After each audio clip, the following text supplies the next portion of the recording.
can think of an ellipse as the love child of a circle and a parabola. It's similar to a circle in that it has a closed figure and a center. It's similar to a parabola in that it has a vertex and a focus. Two of each, in fact. Foci, vertices. Again, we will offer a description to ease the book's definition. Description. For any point P on an ellipse, the sum of distances from P to the foci is a fixed value. For an excellent demonstration of this, see the YouTube video linked here. We will derive the equation of an ellipse with center at the origin, and all of the ellipses we work with in this section will have their centers at the origin. Nonetheless, you will want to buckle up for this one.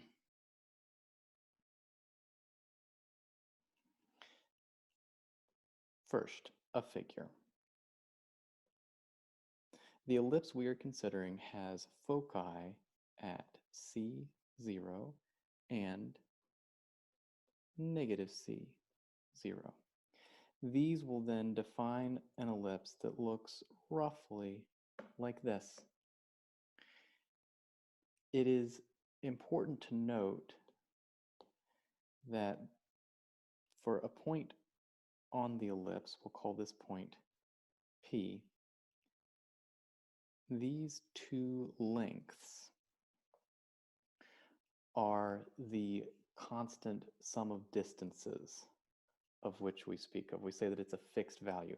And if we're looking at this point P that happens to be on the y-axis, then if this is length A and this is also length A, that sum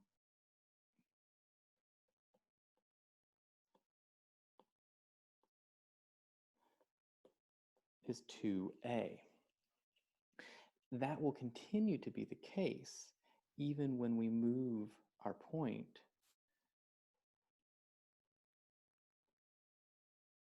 away from the y-axis. Let's make our point P a more general seeming location.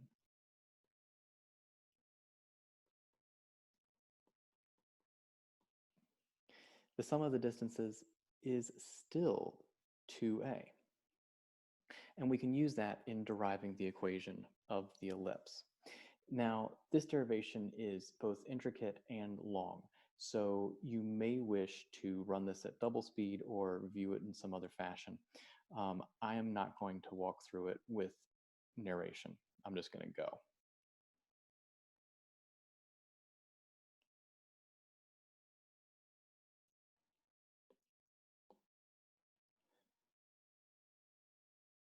So to get the setup,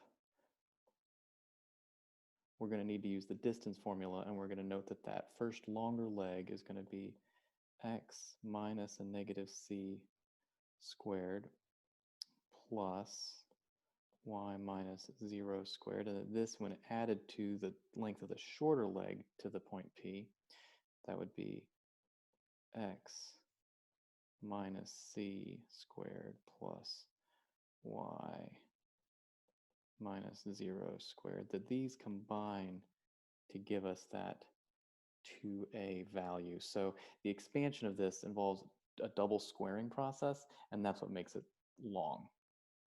Okay, so to start, let's move things over and get after simplifying.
Now right here, we're going to rewrite, we're also going to cancel a negative.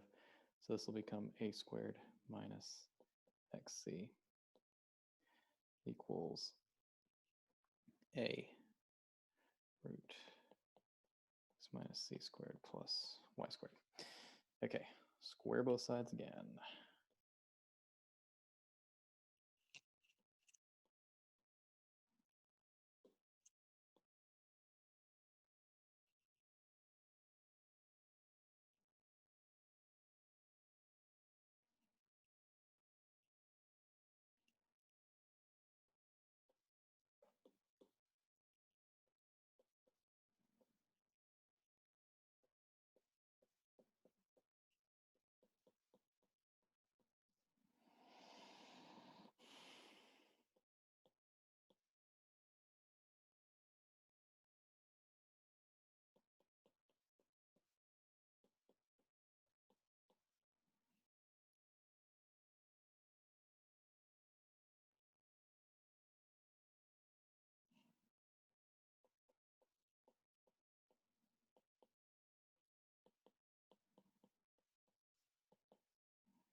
Okay, we're now going to get all the terms with x's and y's on one side and all the terms with a's and c's on the other.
From here, we're going to get the x squared and the y squared terms by themselves, and we're going to push the a squared minus c squared over to the other side. So we will have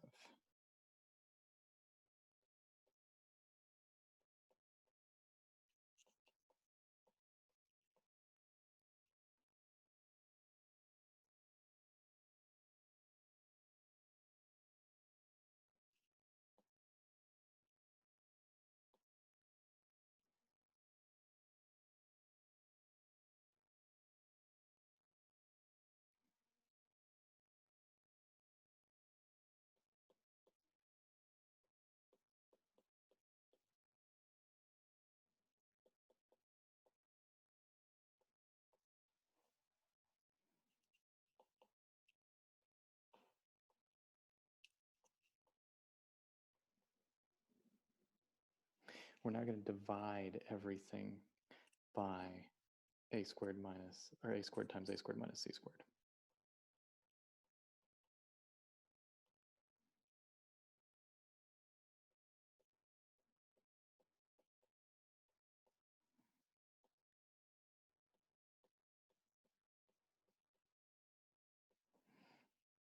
We then see quite a bit of cancellation. And be careful on the right, because that didn't cancel to nothing, that canceled to 1. So we should have x squared over a squared plus y squared over a squared minus c squared equal to 1. And as our final party trick, we will say, let b squared be equal to a squared minus c squared. Then we have x squared over a squared plus y squared over b squared equals 1.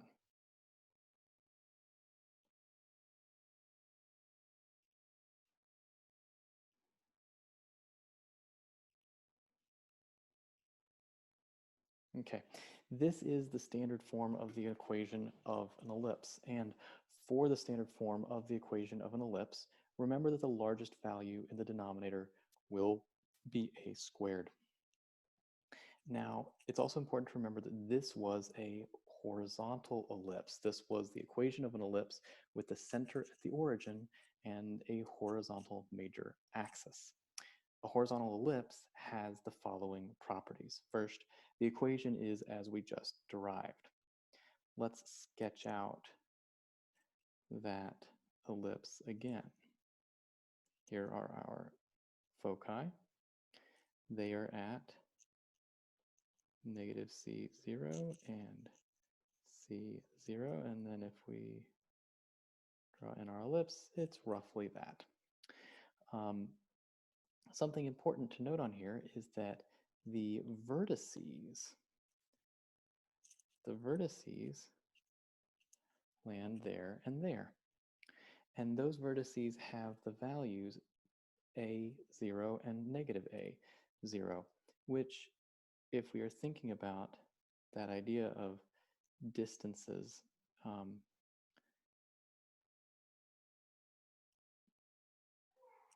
this distance here proves to be exactly the same as the overall distance to there. Moreover, there is an interesting triangle relationship taking place. If we consider this triangle, remember we said that this was side length A. We know that this is side length C, and we had said that b squared was equal to a squared minus c squared.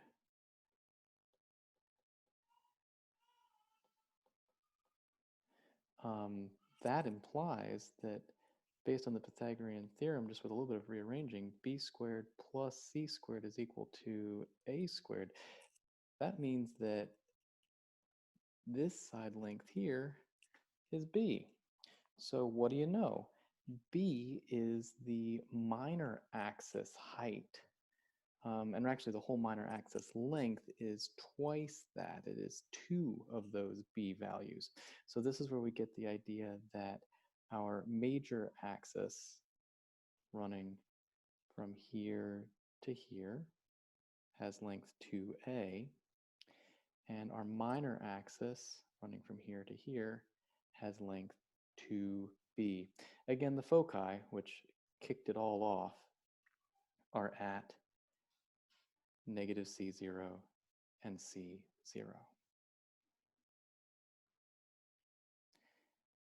Now that was a horizontal ellipse. We can of course play the same game in the vertical direction. All that I have to do is place foci at 0, negative c, and 0, c, and then follow the same distance rule. Wow, I'm clearly much better at drawing horizontal ellipses.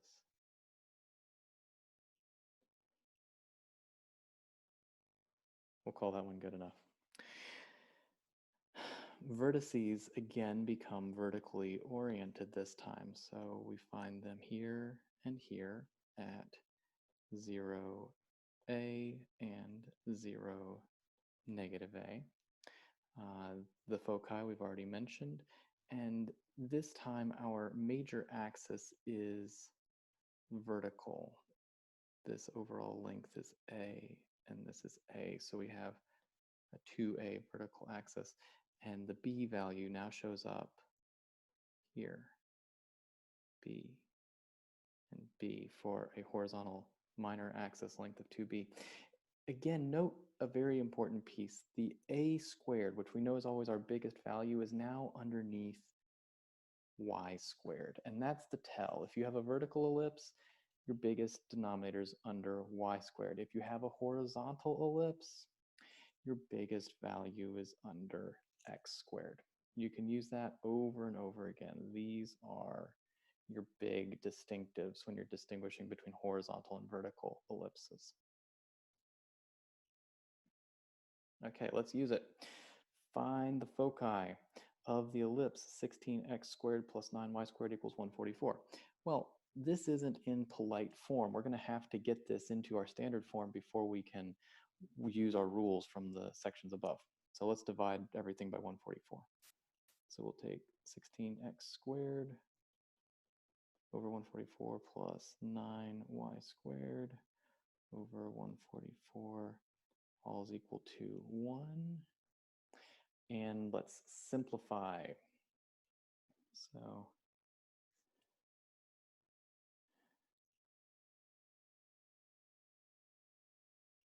this is going to give me x squared over 9 plus y squared over 16.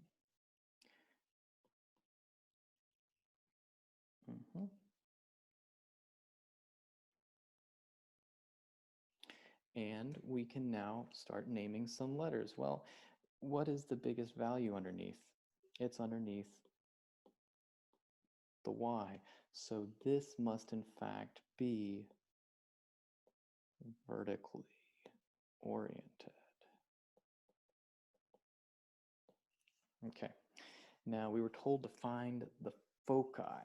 We know that the foci for a vertically oriented ellipse have the form 0, c and 0, negative c. But what is c?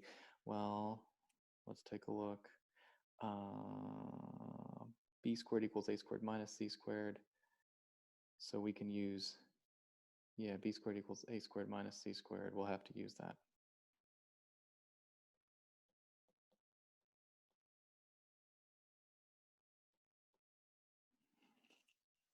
It doesn't really matter precisely how we formulate it. What we do know is that c squared is equal to a squared minus b squared.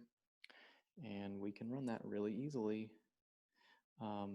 We've already got a squared. Remember, 16 is actually equal to a squared. 9 is equal to b squared.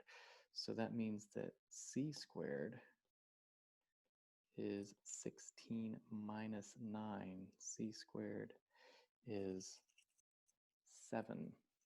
So C is root 7. And this means that our foci are at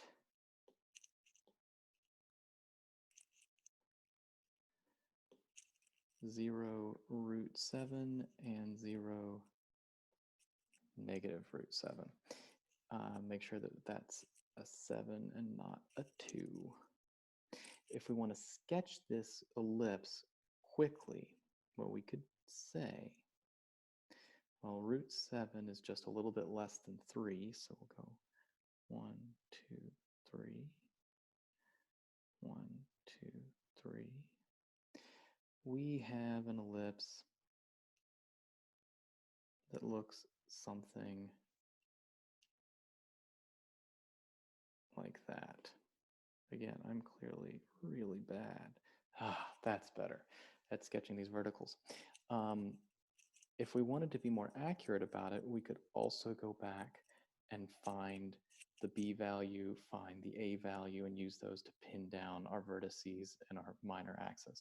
We're going to do that on the next one. Okay, given the equation x squared over 9 plus y squared over 4 equals 1, find the foci, the vertices, the lengths of the major and minor axes, and sketch the graph. Again, it's evident that A is our largest value, and thus that this is a horizontally oriented ellipse. So let's go to work. We know that A squared equals 9. We know that B squared equals 4. And we know that, as we set up here, C squared is A squared minus B squared.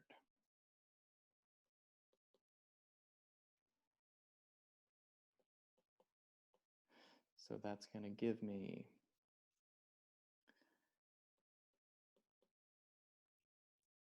9 minus 4 equals 5. So I will have C equal to root 5. Now we're going to go through and tease out all the rest too, right? A is equal to 3. B is equal to 2.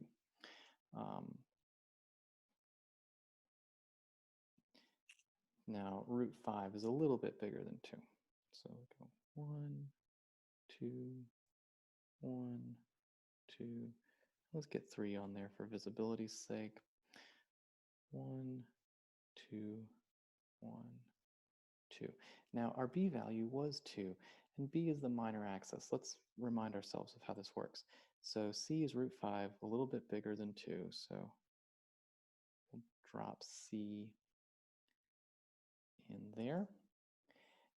A is 3. A is our major axis length, so that's where we're running through on the long ends. B is our minor axis length, so that's where we're going through on the short ends of the ellipse. So if we were to sketch this,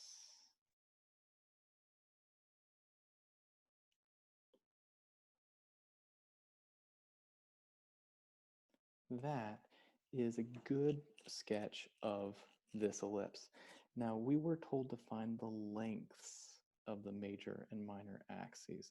So major axis length is 2 times our A value, be 6. Minor axis length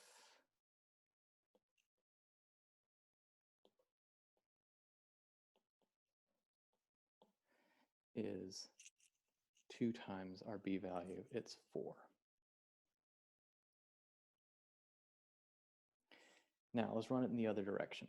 The vertices of an ellipse are plus or minus 4, 0, and the foci are plus or minus 2, 0. So find the equation, sketch the graph.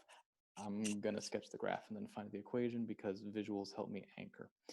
Now, they're telling us our vertices and our foci with x values leading out. That makes this horizontally oriented.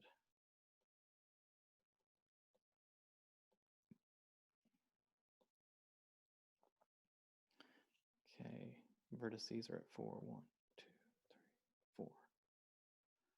1, 2, 4. Foci are at 2. So that means that my C value is 2, my A value is 4, and we know that B squared is equal to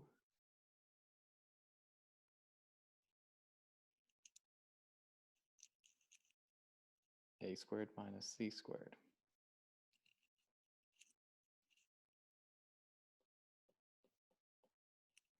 So B squared is equal to 4 minus, oops, oh, yep, I'm falling prey. I've made a mistake here. Classic mistake, actually. It's a really good one for you to see. It's false to say that C is equal to 2. Actually, C squared was equal to 2, and nope, actually, no, that's not the mistake I made. Gosh, I must be low on caffeine. B squared would not be equal to 4. B squared would be equal to 16 minus 4. So B squared is actually equal to 12. So that gives me a B value of 2 root 3. So 2 times root 3, that is a little less than 4, right?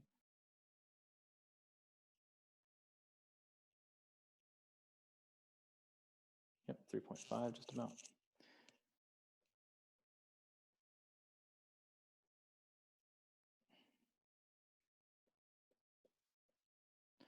So we'll say that this is our slightly broader or more round ellipse. B is 2 root 3.